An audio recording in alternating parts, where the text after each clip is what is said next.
waan biyyatti hojii wayiitiin wannoo jettee ittiin abbaa kee gargaartu walitti sii qabaa ishii.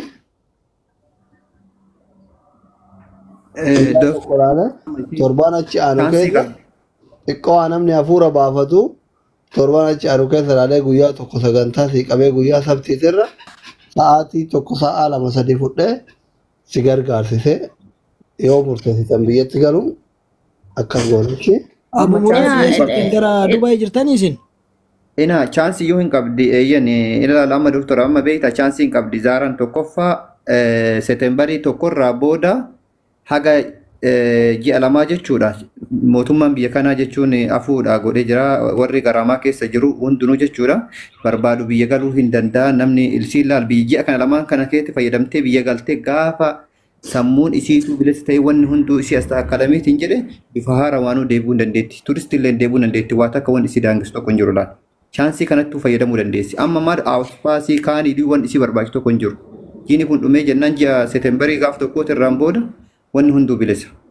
Siigalee kanaaf chaansii kanattuu fayyadamtee ati kana keessattuu jechuudha. Yaa obboleessi kiyya qaali anaanikoo ani iqaamaan kiyya ergaa na dura intini ta'ee ji'a lamadha. Namoota ji'a ja'aaf yookiin waggaa tokko ta'ee olii ilaallata malee anaan wanti kun waan na ilaallatu natti hin fakkaatu. Akkasumatti dhagee waan ta'eef. Garaamaa rakkoon qabu ani as deebi'uudhaaf yaadan qabu biyya abbaa ofii kan caalu hin jiru. Sana immoo Oromiyaa keessa jiraachuun nama gammachiisa. Qilleensuma ishee iyyuu ilaaltanii hin jiraattu. Kanaaf as deebi'uu yaadan qabu an deemnaani. Waa'ee abbaa kooti akkamittiin akkan jiraachuu qabu achi deemee isadha malee har'a borituun galee anan gammachuun qaba. Maaliif mana namaas taa'ee namarrattis dhukkubsadhee uummata kanas rakkisuurraa biyya galee jiraachuun barbaadan rakkoo qaba. Garuu yaala xiqqoo ishee na barbaachisa. Asitti yaalamuu dirqamadha. Sana irratti akka na ilaaltan nun barbaada. Abshir kalas inshaallah. Yaasin maal jettee turte dhiifama? Achiin yoo an Abu Dhabii jira.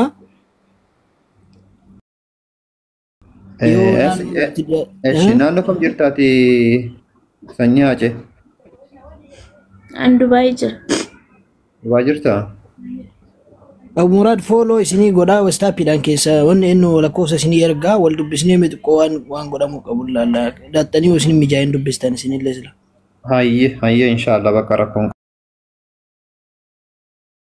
qabuutiin dhaqeen hin laalaa waan jiru inshaallah bakka murtee barbaachisa beekta. Amma murteerra yaani isillee kan moraaliitti kennu nama wanti kana akkaataa ta'utti jechuudha laalsi. Namni tokko beektee loomin dhibbaa nama tokkoof baadha nama dhibbaaf ga'ee ture yaani namni kun jechuun yoo wal gargaaree waan tokko isii godhe bakka tokko irra isiitti wanti jechuu danda'a. Kanaaf inshaallah ati immoo jechuudha imimmaaniidhaan mataa kee ofiin hin jeeqini kalaas hin boo'in maaliif namni fayyaa qabda akkanumattuu fayyaa qaba jedha alhamdulillah jedhi maaliif haganumaa dubbatuun keetu jechuudha. Siigalee kanaaf imimmaan sammuu kee keessa yaa'u kun jechuun siifuyyuu xuruu miti. Rabbiin abbaa keessanuu jechuu fayyaa haa kennuufi amma namni tokko beektaa laal wannan taane akka nama ofitti farrisuutu jechuun siigalee laal maaliif namni abbaan kee haqa ammaa nafsiin hin jira asis ni jirta waan ta'eef hin boo'in. Amma waan jiru Abu Muraadii kee waan jiru amma torbee kana keessa haga jiru nummee anaaf Abu Muraadillee wal dubbisnaa azeebillee jirti. Masruufa waan garaagaraa si gargaaruu dandeenya torbee kana keessa gargaarsa baay'ata kattaanu keessa si dubbisa jedhee Dooktor Asliilleen abdii qabdaa yaa uummanni si qarqaara ati boo'icha dhiisii kunoo wanni guddaan uummanni si faana dhaabbachuudha dhageettii argachuudha kunoo namni martuu rakkoo keessi dhaga'ee jira boo'icha keessa bahi wanni guddaan. Kan waan jirtuun si bira jirra obboleettii ta'e nan cannaqamini. Dooktor anaafillee wastaappii ammaa saniin naa dabarsa ka rasiitii duratti isin ergisanii. iPaaniin dhibaa'onni biyya kana iPaanii barbaada. Hangasittuu immoo ijoolleen Dubaay keessa jirtan hadaraa rabbii gargaara warra Dubaay keessa jirtan ijoollee Dubaay isin faayidaa malee nama fayyaduu hin beektanii hadaraa rabbii gargaara warri ijaazaa baatan warri kontiraataa xalabaa jirtan waan adda addaa saamunaa qibaatii bitaa geessa fi adaraa rabbii ijoollee Oromoo Dubaay keessa jirtan hundi amma Dr. Asliin achi kaayiroo keessa galee isin ta'u isin udumcoota takkitii tana dadhabne amma sitti nam tokko isiidhan abshir nama jedhu dhabne ka wajjin rakkataa jiru nama kararraa qabee guyyaa tokko kufaa guyyaa tokko ka'aa guyyaa tokko deemaa guyyaa tokko ciisaa uduma ummanni miliyoona aziru yoo eebal wati gargaar jedhaniin isaan warri Dubaay silaa ijoollee teenya gargaaruu isiti ulfeesse jala badaayu si jammar kanaafuu warri ala jirtanii saamunaalleen kubasilleen abshirilleen jaani dhaqaati warri ijaazaa baa'uu dandeessan warri dandeettii ala ba'uu qabda hadaraa rabbii bira jedha hadaraa rabbii waaquma sodaadha akkasiin hin boonye bakka tokko geessaa waan ta'e bitaafiti abshir jaanii isin ijoolleen Dubaayitu yoom nu gargaartu dhugaa rabbii mee yoomuu nu gargaartu yoom rakkoo kana nu gargaartu anna garramtadhana yoomuu isin ijoollee tingi bira jettan yoomuu ijoolleen kan zabaalaa keessa jirtu Dr. Asli engadda wanno waqeetanii kan achitti ulfooftee daa'ima hammattee ciciftu gurraacha diimaa ardii kana Oromoo bicha amarrin jirtu isin yoom nu gargaartan bakka isin nu rakkisuu malee nu gargaartu warri Dubaay kun dhugaa rabbi amma ganaa Asliin kaayiroodhaan kadhannaa nu godha oduu isin kumaatama kafana adii godhatanii Dubaay keessa yaatanii walii gadi yaatanii shirgettanu ganaa ufnee Aslii kaayirootti yaamna isin maal hojjettan mee warri Dubaay kun isin hin gaafadha dhugaa rabbi Kantiibaan magaalaa Dubaay lammaffaan si miti reemaal jechuun amma tokkoffaa si jalaan kontiraataan hojjedha baran footoon kaamalee kontiraataan hojjedha baran mirga ofiin bahee nama gargaaruun qabu waan dubartiidha tokkoffaa amma dhageessitti amma tokkoffaa jechuudha laal ati amma akkuma kontiraati yeroo itti ilaalti geesti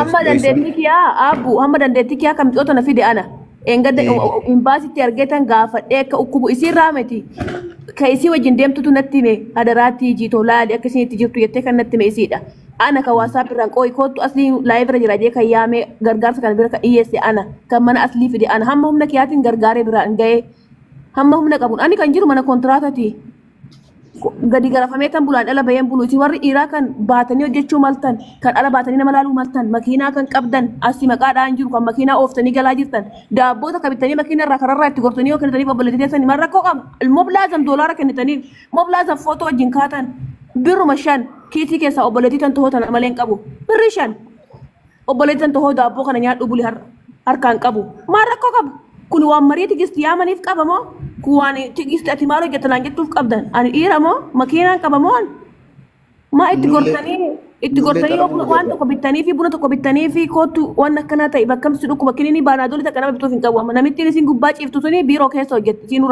rakkattee bulti isin ufitti qabdee kan teessu isin ofirraa ariitee eessa jirti eessa dhaqxi